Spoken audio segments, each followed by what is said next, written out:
idea of the war between the sexes. Right? In particular, they'll look at men throughout history and they'll say that, well, there are lots of men who've been sympathetic to feminism. You know, we've looked at some of them today. Mill, Engels, Bebel, Mao. All men, all claim to be feminists. All produce significant work supporting feminism. Doesn't that mean that it's possible to be a man and a feminist at the same time? Right? That's not to say that they don't have problematic aspects of their behavior. It's not to say that Mill, Engels, Bebel, and Mao never did something wrong with a woman, or never ever made some insulting comment, or never ever behaved in an inappropriate way at any point of their life. But in general, they seem to have come down on the side of history that says women should be more free than they are now. And doesn't that make them feminists? And if they can be feminists, isn't there a problem with this idea that women should separate from men? Right? Isn't there a political problem with that idea? Because, well, if you're only 50% of the population and you know you'll never convince everybody, and then you've got like maybe 30% of the population and maybe less, then how much influence are you going to have, right? If you're immediately ruling out half of the people, right? Whereas if you can make some sort of political alliance with people like this who want to change the society, who want to make gender relations more fair, doesn't that make you stronger? Doesn't that make you more powerful? Right? So the socialist argument is pretty similar. They think that there's no problem with aligning politically with men who support feminism. The second problem they have with radical feminism is that it seems to be obsessed with sex. Right? And who's obsessed with sex? Well, they'll argue the middle class is obsessed with sex. Right? Poor people, working class people, have much more base level material concerns at heart. They're worried about food and shelter and clothing and very base level concerns, right?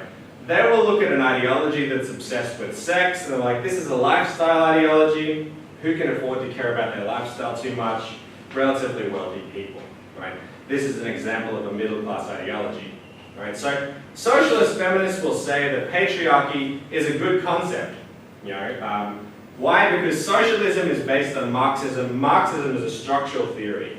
It says that most social problems are caused by capitalism and the existing social structure. Patriarchy is a structural theory. It says most gender problems are caused by the social structure. That's the part of the argument they can accept. But there's a difference between patriarchy throughout history. So, patriarchy in a feudal society where there's kings and stuff and religion is super important and tradition is super important is different, for example, from capitalist patriarchy. So, in feudal patriarchy, women are just inferior, like in the quote from Aristotle, right? Women are naturally inferior than men, Aristotle says. Right? In capitalism, nobody says that. Or at least not as many people say it. People still say it. But it's not consistent with capitalist thought, which is based on economic rationality and the pursuit of profit. Right? So in capitalist patriarchy, socialist feminists will say women are seen as equal, but experience inferior outcomes. In other words, they earn less than men, even if they have the opportunity to earn the same amount, because of certain social pressures and decisions and stuff like that. Right? So, like liberal feminists, socialist feminists have no problem with this idea that they can have an alliance with men. Right? And even when men benefit from patriarchy, men also have their own lives limited by patriarchy. For example, men are much more likely to die from suicide or depression-related illnesses. Men are much more likely to die from war. Men are much more likely to die from violent crime. Right? These are all things associated with masculine behavior, which is violent. Right? So there's a reason that women live longer than men. They do less stupid things than we do. Right? So doesn't that suggest that men suffer from patriarchy too? Wouldn't they benefit from patriarchy disappearing, right? Even if they lose in the short term, they have less control over women. The long term, they would benefit, from having a more free expression of themselves, right? So socialist feminists critique radical feminism on this basis. I'm going to skip some of this and skip ahead to ecofeminism, which is the last type of feminism we'll cover today. Which basically tries to draw a connection between the exploitation of the environment and the exploitation of women. Right? It says that, okay, there's a shared exploitation here. people treat the environment as an object, as a thing, and exploit it. Men treat women as objects and things and exploit them. There's a link here. The second link, according to ecofeminism, is that nature is perhaps nurturing and cooperative. Women are perhaps nurturing and cooperative. This is an assumption behind their theory that you might not agree with. Maybe you do, who knows. But they're arguing that there's a strong link between creative powers of nature and childbirth, and that therefore women and nature have this inherent connection, I suppose. So, the big problem for ecofeminists is that scientific knowledge, it's not that scientific knowledge is bad, but it's mostly controlled by men, right? Let's take an example. Most gynecologists are men. Gynecologists are the type of doctors that specialize in women's body parts, reproductive system and stuff. Most of them are men, right? So even a body part that only women have, men specialize in and have all the scientific knowledge about, right?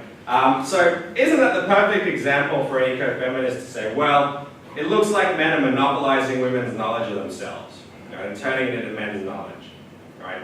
What's the problem with this? Well, one example is the medicalization of childbirth, for example, where women lose control over the reproductive process. Now you feel like, oh, well, I can't just have a child, I've got to go through hospitalization and possible surgical intervention to have a child. I need a medical specialist, an obstetrician, to monitor what happens. Not if something goes wrong, but just because, everybody needs one, right? Doesn't that give control of the process of birth to a male doctor more likely, because again, most obstetricians are male? Doesn't that stop women having control over their own things, right? Because historically, nurses and midwives are much more likely to have participated in the process of childbirth, right? And so the argument here is that women's traditional knowledge is being displaced by male scientific knowledge, and women are losing control over something that was theirs. Right, so if you're more interested in ecofeminism, feel free to check out the following authors who I've recommended. These are not the only ecofeminists, but they're some of the more notable ones, Francois de Bon and Van der Neschere.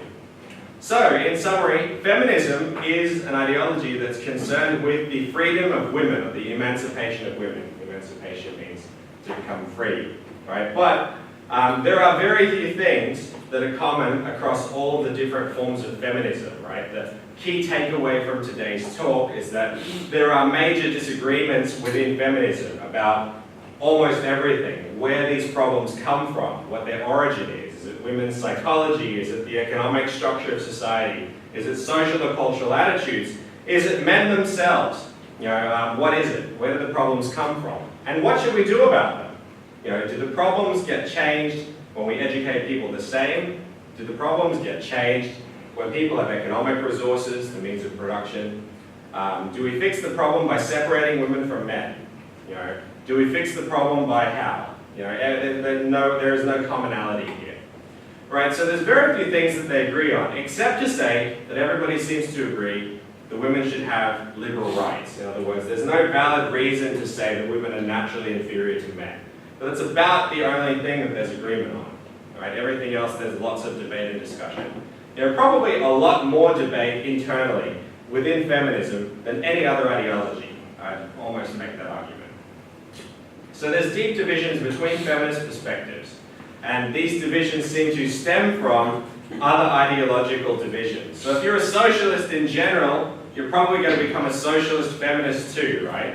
If you already believe in socialism, you'll probably apply your socialism to your concept of feminism. If you're a liberal in general, you'll probably become a liberal feminist, that sort of thing, right? So even though we've considered lots of types of feminism today, these aren't the only types. So I strongly recommend you check out the textbook chapter where you'll see intersexual feminism or black feminism, or there's lots of different types of feminism than the ones we covered today.